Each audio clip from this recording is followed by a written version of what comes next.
요한복음 이어서 보겠습니다.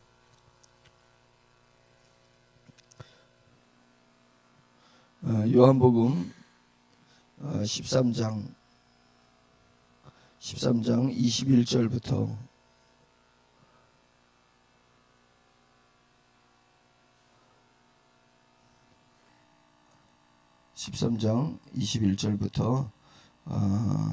35절까지 보겠습니다.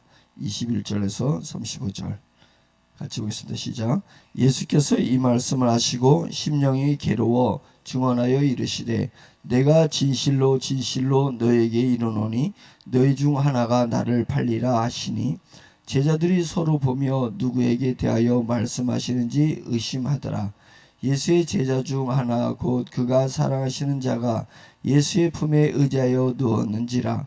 시몬 베드로가 머리짓을 하여 말하되 말씀하신 자가 누구인지 말하라 하니 그가 예수의 가슴에 그대로 의지하여 말하되 주여 누구니이까. 예수께서 대답하시되 내가 떡 한 조각을 적셔다 주는 자가 그니라 하시고 곧 한 조각을 적셔서 가롯 시므온의 아들 유다에게 주시니 조각을 받은 후 곧 사탄이 그 속에 들어간지라. 이에 예수께서 유다에게 이르시되 내가 하는 일을 속히 하라 하시니 이 말씀을 무슨 뜻으로 하셨는지 그 앉은 자 중에 아는 자가 없고 어떤 이들은 유다가 돈깨를 맡았으므로 명절에 우리가 쓸 물건을 사라 하시는지 혹은 가난한 자들에게 무엇을 주라 하시는 줄로 생각하더라. 유다가 그 조각을 받고 곧 나가니 밤이러라.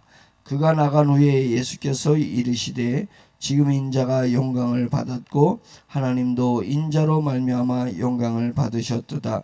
만일 하나님이 그로 말미암아 영광을 받으셨으면 하나님도 자기로 말미암아 그에게 영광을 주시리니 곧 주시리라. 작은 자들아 내가 아직 잠시 너희와 함께 있겠노라.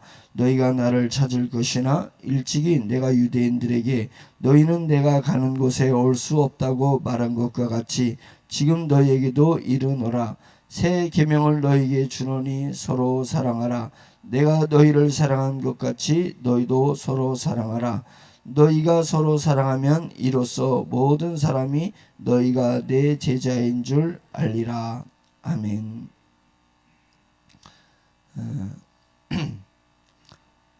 이제 우리들의 삶은 우여곡절이 있다라고 얘기하잖아요. 내가 모든 일이 잘 풀릴 때도 있고 묶일 때도 있고 오르막에 올라서 내가 영광스러울 때가 있고 내가 비참해질 때가 있습니다. 그리스도인이라고 그러지 않느냐면 그리스도인이기 때문에 더 그럴 수 있습니다. 예수를 믿는 것 때문에 내가 항상 평안하고 내가 항상 부유하고 내가 항상 기쁨 가운데 있지 않을 수 있습니다. 예수 믿어도 삶의 우여곡절은 누구나가 있습니다. 그러니까 믿으나 믿지 않아 삶의 우여곡절이 있는데 그것을 내가 어떻게 해석하느냐의 차이가 있을 뿐입니다. 믿는 사람은 낮은 곳에 있을 때 그곳에서 주님의 영광의 때가 올 때까지 주님의 응답의 때가 올 때까지 그래서 새벽녘에 태양이 뜰 때까지 파수꾼이 기다리는 것처럼 그리스도인이 아니면은 그것이 갑갑해. 언제 올는지 모르고 진짜 내게 구원의 때가 올는지 제가 좋은 날이 올는지 모른단 말이에요. 그러나 그리스도인은 여러 우여곡절을 겪으면서 주님께서 반드시 나에게 기회를 주실 것이다 라는 믿음을 갖고 기다리는 것입니다. 기다리는 것이. 제가 새벽 4시부터 8시까지 근무할 때가 있습니다. 그때가 해 뜨는 이제 타임의 근무인데 그러면 망망대해에 딱 떠서 바깥에가 깜깜 아무것도 없습니다. 그 적에게 또 우리도 노출되지 않아야 되기 때문에 배 안에도 정말 깜깜합니다. 그래서 눈을 떠도 깜깜하고 눈을 감아도 깜깜한 상황에서 조용히 배가 이제 그 운행을 하면서 경계를 서는 거예요. 그러면 아무 깜깜한 상태에서 해가 뜰 때를 이렇게 기다리는 거예요. 해가 뜰 때를.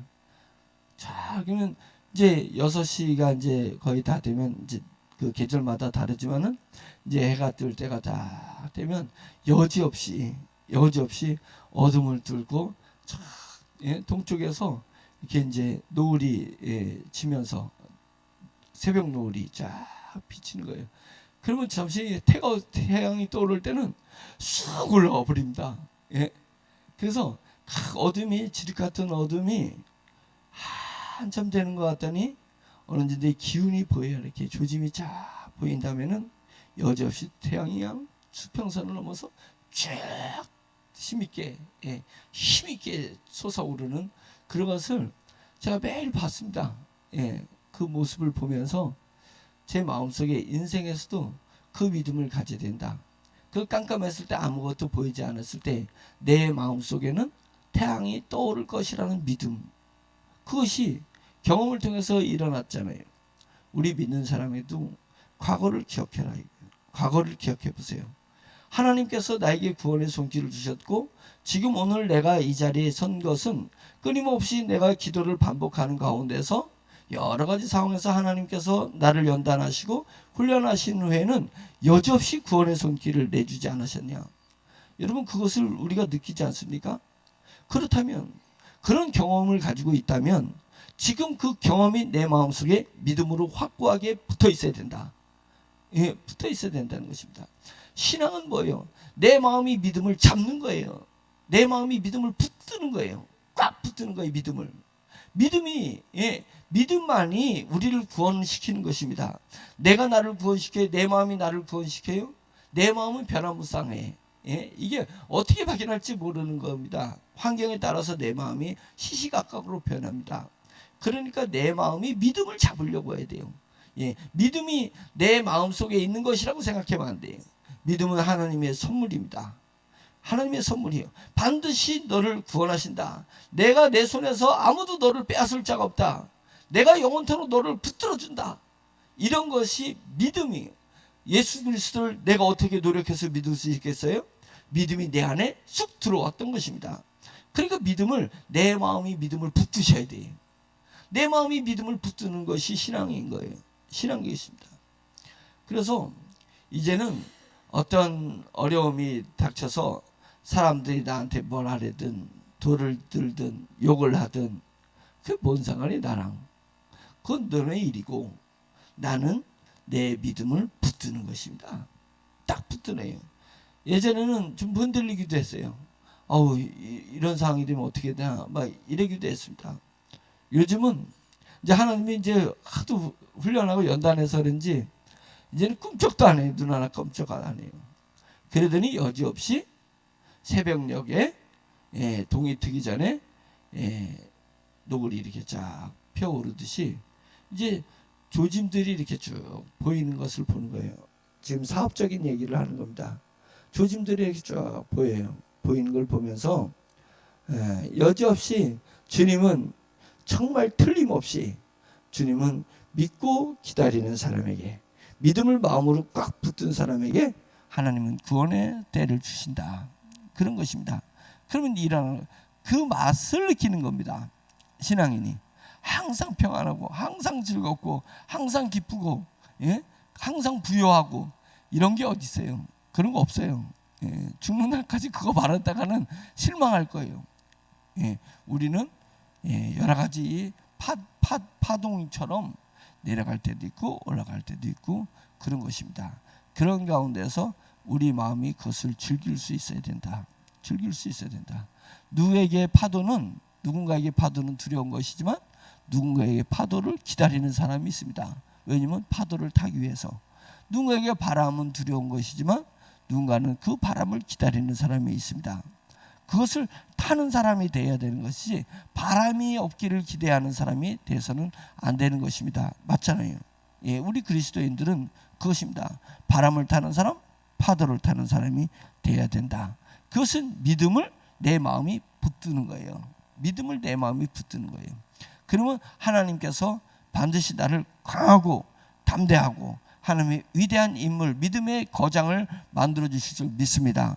믿음의 거장이라니까 또 외형적으로 보면 안 돼요. 내가 무엇을 많이 했느냐, 행위가 아니라 내 마음속의 영성이 믿음의 거장인 것입니다. 영성이 믿음의 거장인 거예요. 성령님이 그냥 성령이 바람이 분다는 게 성령의 바람이 이 지구상에서 이렇게 확 부는 거예요. 성령의 바람은 사람의 마음과 마음, 심령과 심령을 타고서는 성령의 바람이 부는 것입니다. 그분은 영이시기 때문에 우리 영 속에서 성령의 바람이 부는 거예요. 그러니까 우리 세종중앙침례교회 성령의 바람이 분다는 것은 성도인 우리의 심령을 타고 도는데 그 심령이 영적인 거장들로부터 바람이 일어나기 시작하는 거니까 우리가 영적인 거장은 내 심령 속에서 일어나는 것입니다. 내 심령 깊은 곳에서 내가 믿음을 꽉 붙들고 있는 사람이냐, 그래서 그런 믿음을 꽉 붙들고 있으면 우리의 영성이 올라가고 우리의 영적 자아가 성숙해지는 것입니다. 그러면 성령의 바람이 나로부터 쫙 불어 넘친다는 것입니다. 그 기적이 내 믿음의 한마디 때문에 기적이 일어나는 것입니다. 그러면서 그 믿음의 한마디가 그 사람의 심령을 태우고 또 그것이 전달되는 것입니다. 불도 쏘시개가 없으면 어떻게 불이 타서 전파되겠습니까? 그래서 이제 불을 차단하기 위해서는 소방대원들이 하는 것이 바람이 이렇게 불길이 이렇게 오는 그 바람을 미리 가가지고 거기에 불탈 수 있는 재료들 다 꺾어버리는 거예요. 치워버리는 거잖아요. 그래서 불이 나무를 타고 가는데 나무를 차단해버려서 불길을 차단하려고 하는 거 아니겠습니까? 그런 거예요. 불이 나무와 나무를 태우면서 불이 이렇게 번져나가듯이 성령의 불길, 성령의 바람도 우리 성도의 심령을 타고 역사하는 것입니다. 심령을 타고 역사하는 거예요. 그러니까 우리가 하나님 앞에 기도할 때 주여 저에게 영성을 주시옵소서, 영성을 주시옵소서, 이 기도를 해야 되는 거예요. 그래서 성령의 불길이 나에게서 중단되고 차단되지 않고 내게서 더 강하게 타오르고 더 강한 바람이 되어서 타인에게 전파될 수 있도록 도와달라고 그렇게 기도하는 것입니다. 그래서 우리 주 예수 그리스도로 말미암아 우리 안에 믿음이 있어졌으니 우리가 믿음을 꽉 붙들자. 내 마음이 뭘 붙들어요? 돈을 붙들지 말고 내 마음이 내 속에서 선물로 주신 우리 주 예수 그리스도의 십자가의 죽으심으로 말미암아서 그것을 근거로 해서 성령님이 내 심령에 주신 이 고귀한 믿음, 그 믿음을 꽉 붙드는 것입니다. 내가 주 예수를 믿는다는 그 믿음을 꽉 붙드는 것입니다. 주님은 구원자라는 그 믿음을 꽉 붙드는 것입니다. 주님은 나를 하나님 자녀 만들어 주시고 하나님 나라에서 영원토록 살게 해주시다는 그 믿음을 내가 꽉 붙드는 것입니다. 그러면 조급하지 않아요. 그러면 기다릴 수 있습니다. 어떠한 환난과 어떠한 시련이 온다 할지라도 그러면 견딜 수가 있습니다. 내 삶에 우여곡절이 없는 것은 나에게 큰 불행입니다. 우리가 코로나가 유행할 때 면역 주사를 맞았잖아요. 예? 면역 주사를 맞은 게 뭐예요? 면역 주사가 뭐예요? 균을 넣어주는 거잖아요. 균을 약하게 해가지고 힘없게 만들어가지고 내 몸에다가 미리 균을 넣어주는 거잖아요. 우리 믿음을 뺏어가기 위해서 악한 영들이 어떠한 역사가 일어날 줄 누가 합니까? 내가 내 미래에 내 믿음을 뺏기 위해서 도둑이 온 것은 도둑질하기 위해서라고 했는데 내 믿음을 뺏어가지고 도둑질하고 내 영을 죽이고 내게 이루어진 하나님의 나라를 파괴하기 위해서 악한 영들이 어떠한 수단과 어떠한 방법으로 내게 고통과 고난과 시련을 줄지 누가 합니까? 순교의 현장에 내가 가지 말라는 법이 어디 있습니까? 그때를 위해서 내게 시련이 오면 감사함으로 그 시련을 받아들이는 거예요. 감사함으로 받아들이고 그 시련을 넉넉하게 내가 이겨내 보는 겁니다. 이겨내는 거예요. 누가 내한테 뭐라고 해서 그것에 내 마음을 쏟을 필요가 없습니다. 내 마음을 오로지 뭐에 쏟으라고? 믿음에 쓰는 거예요. 그냥 넉넉히 타고 넘어가는 것입니다. 그래서 작은 파도나 큰 파도나 나는 끄떡 없습니다. 그 파도를 넘어서겠습니다 라고 믿음의 고백을 하는 거예요. 그러면 그것이 미래에 너희 구원을 이루라 라는 것입니다. 너희 구원을 이루라. 구원을 받았는데 뭔 구원을 또 이루라는 것입니까? 내가 받은 구원이 완전한 구원인데 무슨 구원을 또 완전하게 하라는 것입니까? 너희 미래의 믿음을 완전하게 하라. 너희 미래의 믿음을 완전하기 위해서는 뭘 해야 돼요? 내가 오늘에 오는 시련을 믿음으로 넘어가는 것입니다. 시련을 넘어가는 것이 내게 구원을 이루는 일인 것을 우리가 알아야 될 줄로 믿습니다. 미래를 생각하라. 미래에 뭔 생각해? 내 출세할 거 생각할 거 없습니다. 미래의 내 믿음도 지금 내가 믿음을 가지고 있는 이 믿음이 미래에도 내가 유지하고 있을 것이라는 그것을 이루는 것입니다. 그것을 기대하는 것입니다. 그것을 준비하는 거예요. 그래서 주님께서 구원을 이루라 라고 말씀하시는 것입니다. 그것은 오늘의 파도를 넘어서십시오. 우리에게 오는 시련을 거뜬하게 넘으십시오. 그 파도가 큰 것이 아니라 내 마음이 쪼그라든 것입니다. 내 마음이 작아진 것이에요. 한절기가 되면 어느 사람들이 하는 소리 있습니다. 아우, 이번 감기는 너무 세. 그 의사가 이번 감기가 센 게 아니라 당신이 약해진 거예요.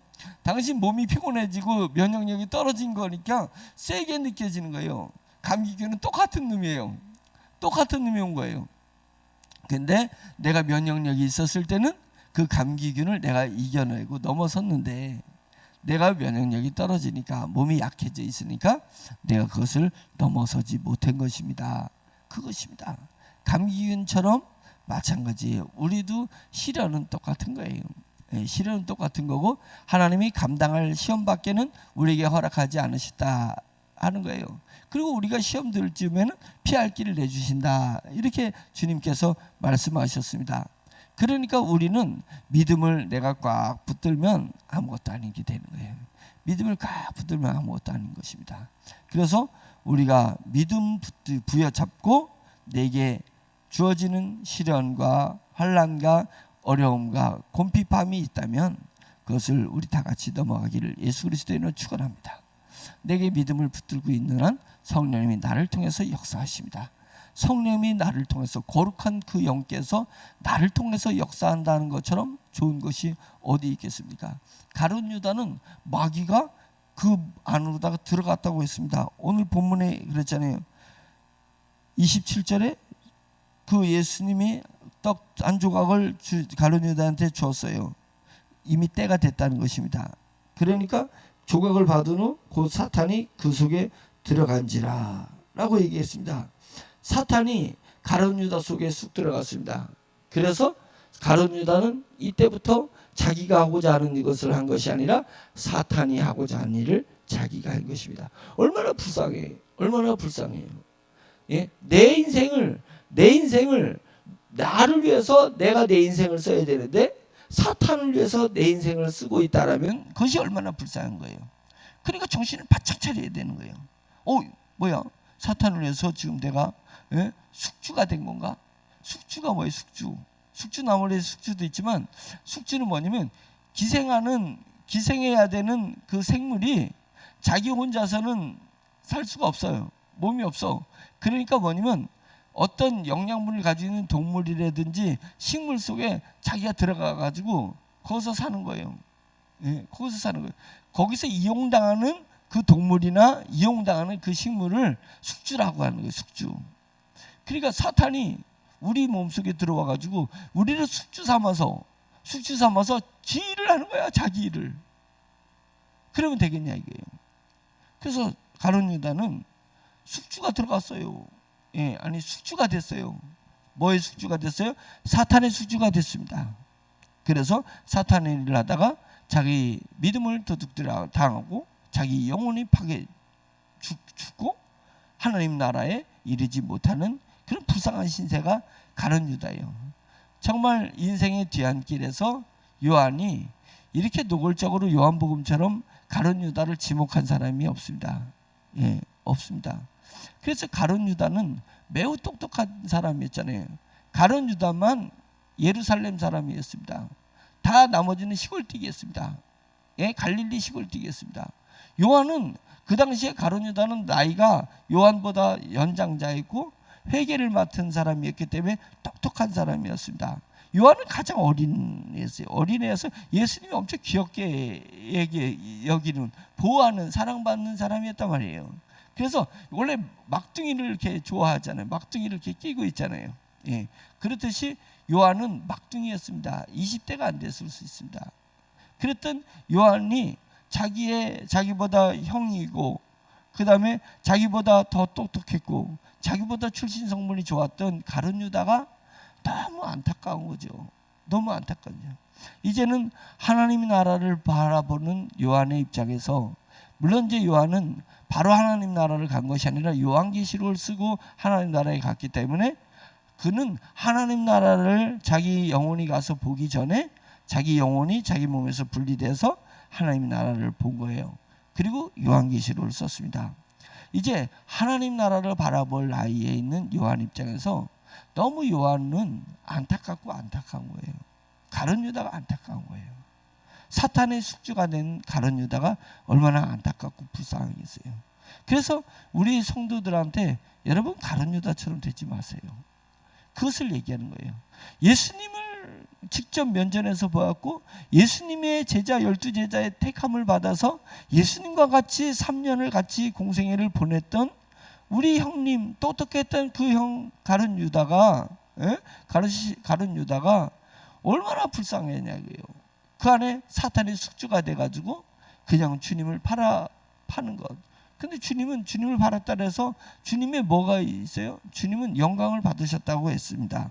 그래서 그가 나간 후에 가룟 유다가 31절 가룟 유다가 나간 후에 예수께서 이르시되 지금 인자가 영광을 받았고 하나님도 인자로 말미암아 영광을 받으셨도다.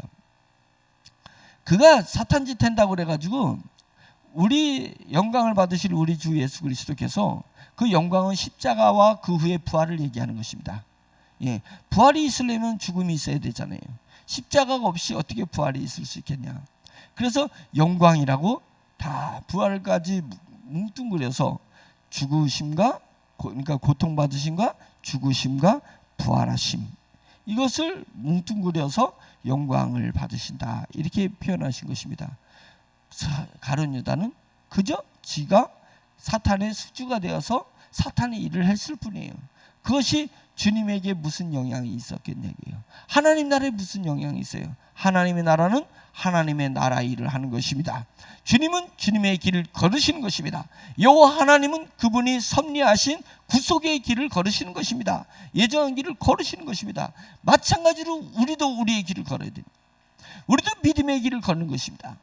그러니까 우리가 사탄의 숙주가 되는 가룟 유다 같은 사람이 되지 말고 우리는 성령님의 숙주가 되자. 영원한 생명의 숙주가 되자. 구속의 은혜의 숙주가 되어야 되지 않겠냐 이거예요. 그래서 성령님이 내 안에 계시옵소서. 성령님 내 안에 계시옵소서. 내 안에 계시기 위해서 내가 믿음을 유지하는 것입니다. 믿음을 유지하는 거예요. 믿음을 뺏기면 다 뺏깁니다. 믿음을 잃으면 다 잃어버리는 것입니다. 그러니까 믿음을 내가 사수하는 거예요. 왜 사수해요? 믿음을 왜 사수해요? 성령님이 내 안에 계속 계시기 위해서, 하나님의 나라가 내 안에 계속 유지되기 위해서 내가 믿음을 사수하는 것입니다. 그러면 우리가 하나님과 더불어 영광에 이르게 될 줄로 믿습니다. 그러면서 유다가 조각을 받고 나가니 밤이러라 30절에 이래잖아요. 유다가 그 조각을 받고 나가니 밤이러라. 27절 유다가 조각을 받은 후 곧 사탄이 그 속에 들어간지라. 30절 유다가 그 조각을 받고 나가니 밤이 되었다. 밤은 심령의 밤을 얘기하는 것입니다. 심령의 밤, 사탄이 내 안에 들어오면 그 심령에 비로소 밤이 이루어지는 거지. 내 환경이 암울하다고 해서 우리에게 믿음의 사람에게 밤이 되는 건 아니지 않습니까?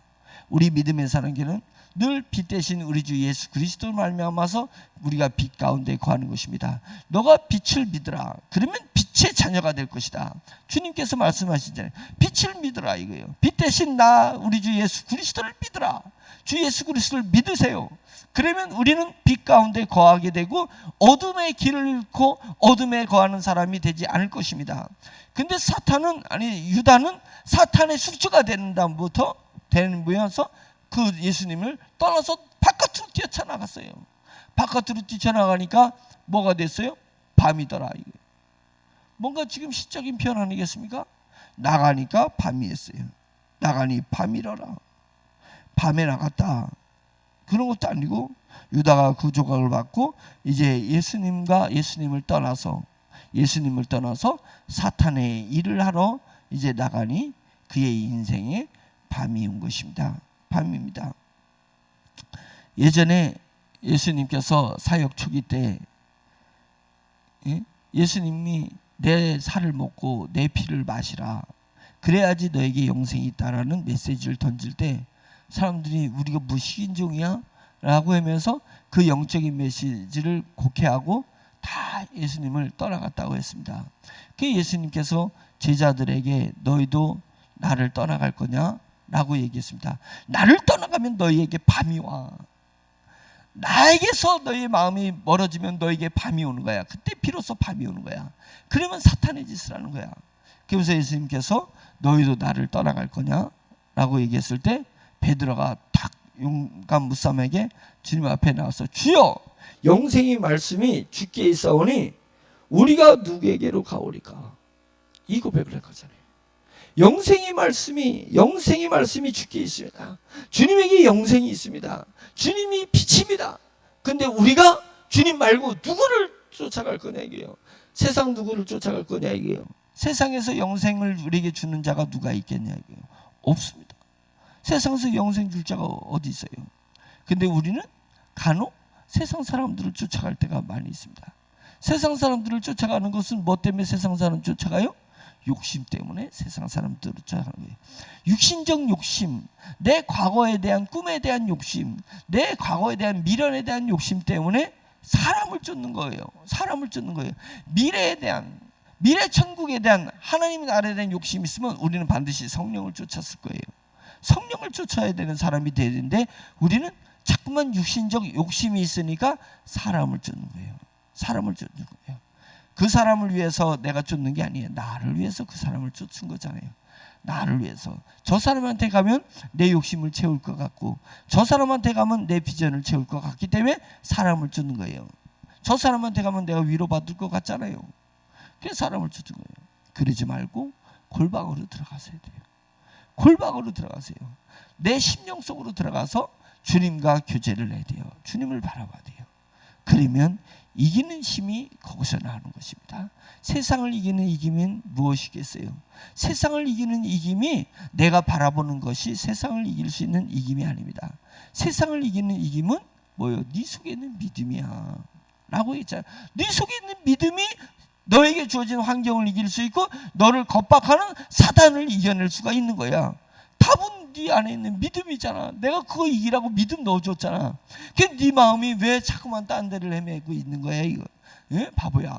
네 마음이 딴 데 헤매지 말고 네 안에 있는 믿음을 붙들어. 믿음을 붙들어. 그러면 이길 수가 있어. 세상을 이기는 이기면 이것이니 곧 너희 믿음이니라. 오직 이는 믿음으로 말미암아 살리라. 예? 믿음으로 말미암아 살리라. 그 말씀이 내 안에 응해지는 것입니다. 그 응해지는 거예요. 그래서 말씀의 숙주, 우리 주 예수 그리스도의 숙주, 성령님의 숙주가 되리라. 나는 그렇게 되리라. 그래서 나로 말미암아서 살지 않고 이제는 우리 주 예수 그리스도로 말미암아, 예수 그리스도로 말미암아 내가 사는 것이다 라고 고백을 해야 될 거 아니겠습니까? 그런 고백하는 사람이 되기를 예수님의 이름으로 축원합니다. 아멘. 그러면서 34절에 자, 주님께서 다시 한번 새 계명을 말씀하시는 것입니다. 주님은 계속 요한복음이, 요한이 사랑의 사도라고 하잖아요. 사랑의 사도. 요한복음, 요한 1, 2, 3서 예? 사랑에 대해서 깊이 얘기하고, 우리 주님은 사랑으로 보고 있는 것이 요한입니다. 사랑으로 보고 있습니다. 그래서 그 사랑에 주님께서 이렇게 얘기를 하시는 것입니다. 새 계명을 너에게 주노니, 새로운 계명을 너에게 주노니 서로 사랑하라. 내가 너희를 사랑한 것 같이 너희도 서로 사랑하라. 너희가 서로 사랑하면 이로써 모든 사람이 너희가 내 제자인 줄 알리라. 이로써 너희가 사랑을 하면 이로써 너가 내 제자인 줄 알게 될 것이다. 서로 사랑하라 라는 것입니다. 우리는 자아 사랑으로 평생을 살아갈는지 모릅니다. 자기를 사랑하는 자아 사랑으로 평생을 살아갈는지 모릅니다. 근데 이 자아 사랑이라는 것은 아무것도 아니에요. 아무것도 아니에요. 브레이크를 걸기 시작하면, 브레이크를 딱 걸면 자아 사랑이 브레이크가 걸리는 거예요. 우리는 브레이크를 걸 생각을 안 해. 내가 나를 사랑하는 것에 브레이크를 걸 생각을 안 하고 방치하는 성향이 있습니다. 그것이 잘하는 것 마냥 방치하는 성향이 있습니다. 근데 브레이크를 걸어보세요. 내가 나를 사랑하는 것에 대해서 내가 나를 변한 것에 브레이크를 걸어보세요. 사람들 앞에 나의 못난 것, 나의 흠을 얘기할 수 있습니다. 당당히 얘기할 수 있습니다. 왜냐면 나는 나를 사랑하는 게 아니야. 나는 우리 주 예수 그리스도를 사랑하고 나는 너를 사랑하는 거야. 너를 사랑하는 거예요. 상대를 사랑하기 때문에 상대의 자존심과 상대의 마음을 헤아리지만 내 마음은 별로 상관 안 하는 거예요. 내 자존심은 상관 안 하는 겁니다. 그런데 그것이 어렵다고 생각하는 마음이 내 자아 사랑에 브레이크를 걸지 않는 거예요. 그러니까 내버려두고 방치하는 것입니다. 자식도 방치해서 키우면 어렸을 때 방치해서 키우면 그 자식 어른 되면 부모가 감당하지 못합니다. 그래서 이 망나니 자식 이놈이 아주 그냥 내 인생에 아주 그냥 왼수덩어리야. 누가 만들었어요? 내가 만든 거잖아요.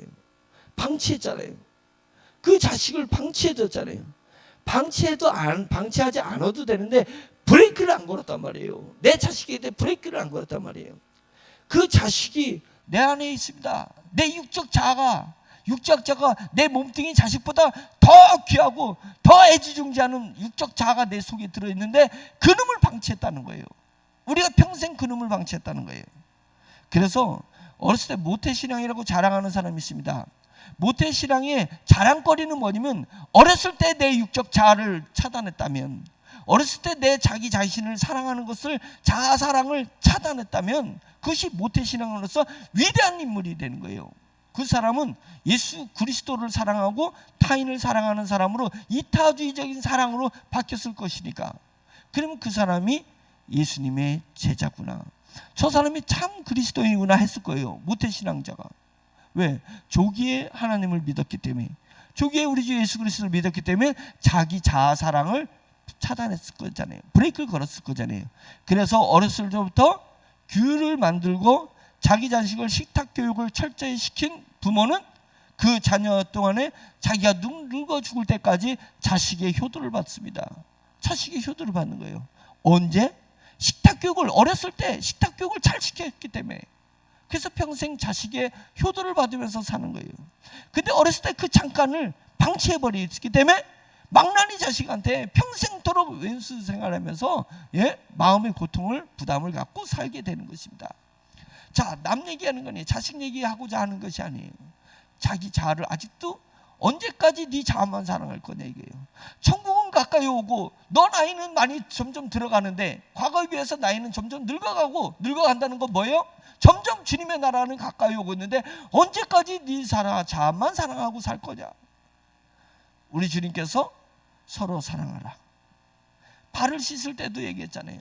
내가 너희 발을 씻듯이 너도 발을 씻게 된다. 그래야지 네가 내 제자인 줄 알게 될 것이다. 자아사랑에서 이타사랑으로 바뀌게 되는 것입니다.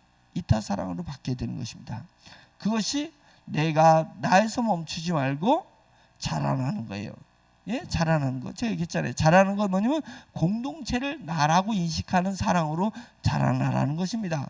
우리 교인이 나라고 생각하는 것에서 교인을 사랑하는 것입니다. 그게 나를 사랑하듯이 교인을 사랑하는 것이에요. 내 몸을 사랑하듯이 그들을 사랑하는 것입니다. 그래서 더 잘하면 이 세종시를 사랑하는 거예요. 세종시를 내 공동체를 나라고 생각하는 것입니다. 그럼 세종시의 지도자가 되는 거예요. 그러나 대한민국을 사랑하면 대한민국의 지도자가 되는 거예요. 대한민국을 타인이지만 나라고 인식하고 살아가는 거예요. 그게 성숙하는 거예요. 사랑이 성장해 가는 것입니다. 하나님은 사랑이라 하셨습니다. 나는 사랑이라 하셨습니다. 하나님은 사랑이에요.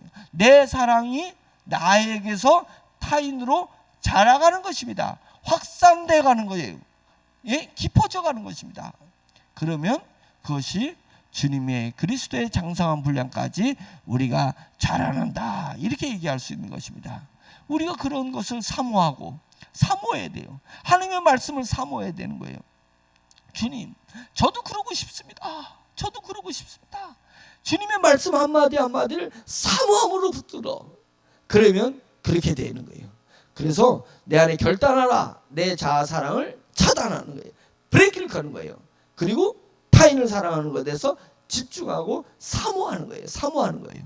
그러면 성령님께서 내 몸을 숙주 삼아서 그렇게 이루어 주실 것이다. 그러면 세상이 줄 수도 없고 세상에서 찾을 수도 없고 맛볼 수도 없는 정말 놀라운 영적인 것을 내 속에서 맛보게 되는 것입니다. 내 안에서 그것을 맛봐야 그것을 향해서 내가 돌격해서 전진해 나가니까 세상이 감당할 수 없는 사람이 되는 거예요. 그게 초대교회잖아요. 초대교회잖아요. 세상이 감당할 수 없는 사람, 감당할 수 없는 사람들의 모임이 초대교회잖아요. 우리도 그런 교회를 만들어내야 되잖아요. 왜? 그때도 성령님이 역사하신 것이고 지금도 성령님이 역사하고 계시기 때문에 우리 교회는 그런 교회가 세상이 우리의 사랑을 감당할 수 없는, 이타적인 사랑을 감당할 수 없는 그런 모습으로 우리가 가야 우리가 초대교회다운 성령이 역사하시는 그런 멋진 교회, 멋진 것을 느끼고 맛볼 수 있는 그런 그리스도인이 되게 되는 줄 믿습니다. 아멘. 기도하겠습니다. 말씀을 사모하세요. 성경 말씀이 내 기도 제목이 되게 해주세요. 내 육체의 피로가 기도 제목이 되지 말고 하나님의 말씀이 내 안에서 붙들기 위해서 기도 제목이 되어야 되는 것입니다. 그래서 그것을 사모하면서 주여라고 외쳐서 기도할 때 말씀이 내 머리에서 내 심장으로 말씀이 전달될 줄 믿습니다. 이동될 줄 믿습니다. 주여 한번 외치고 기도하겠습니다. 주여! 할렐루야. 전능하신 하나님 아버지 주님의 은혜를 감사드립니다. 오늘도 말씀으로 성령님께서 우리에게 역사해 주셨으니 감사합니다. 성령의 감동되어 말씀을 들을 수 있게 해주시옵소서. 성령의 감동되어서 말씀을 내 마음 안에 새길 수 있도록 주여 인도하여 주시옵소서. 할렐루야. 하나님 아버지께서